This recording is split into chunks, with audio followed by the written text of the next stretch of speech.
You will get from time to time customers asking you to do a 360 model. In this case, that's what we did, full 360. But again, I'm not a real fan of 360, and I'm going to show you why. I'm going to do this plane, then I'm going to show you another plane done in 3D pop. You can see the difference yourself. Clients might think that they want 360. It is cool to have like the full model around, but again, generally people are looking at it from one perspective. In this case here, you've got a very broad wingspan. So I just want to point one thing out is choose the crystal that you're going to put it in carefully. It's not going to fit well in this. And if you try to fit it by clicking, let's make the layer active and auto sizing, that's how big it's going to be in the crystal so that the wingspan fits, right? So that's not cool. You want to choose the size of your crystal carefully. You might want to orientate it. So let's say, for example, you use a 120 by 80 by 60, okay?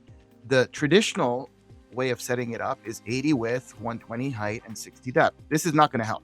So what I would recommend is that you actually change the dimensions of your crystal. So it is, let me think this for a moment.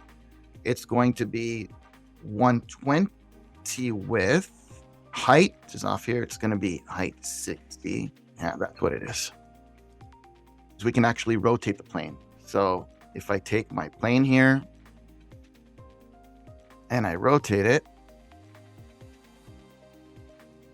and I look at it from the top, now you've got all this extra space, right? Zoom in a little bit more and you actually get a little bit of a bigger plane. And what you can do is you can get creative. So you can say, all right, I want this plane to be bigger. So what I'm going to do is I'm going to rotate so it's kind of on a curve. And by doing that, like it's turning, now you've got all this extra space here, right? So we can increase the size even further.